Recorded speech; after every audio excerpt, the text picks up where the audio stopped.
I started writing this book largely because I was trying to understand what it meant to have to learn how to do something that all of us do without thinking about it, and that is walking. That is something I have never done properly, ever. Not the first time when I was a small child and I had polio, not the second time when I was 12 years old and had spent a year in a body cast and forgotten how to walk, and not this time when I had surgery and once again had to learn how to walk, but this time on legs that were actually the same length, in a body that actually stood straight. Wonderful author and a wonderful storyteller. So without further ado, hand it over to Peter.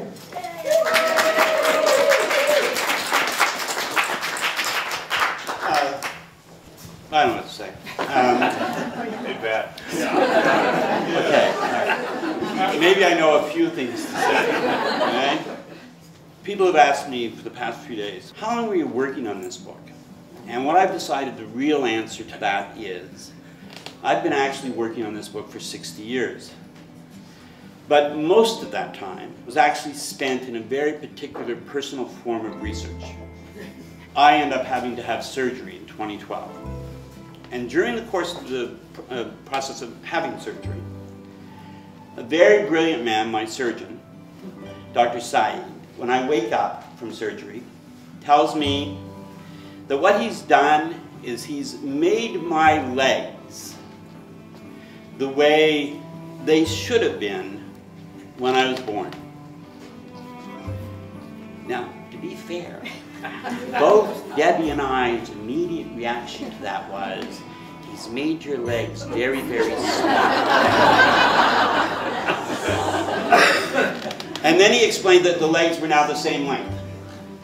And we thought, okay, that might be the end of the book, that the legs are the same length. What I had no idea in August of 2012, when he said the legs are going to be the same length, is how remarkably strange it would be to learn how to walk again. All right, thank you very much.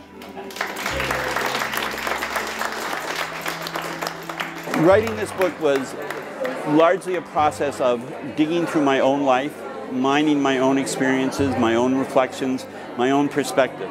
But it also made me sit down and think a lot about how things are rigged in the world against people who don't actually possess the faculties that we take for granted. Let me tell you, up until I started writing this book, I didn't think much about why sidewalks matter so much, why clearing sidewalks matter. I didn't think much about why it is so hard to get into so many stores, why people think it's really acceptable that bathrooms in restaurants be up a flight of stairs or down a flight of stairs.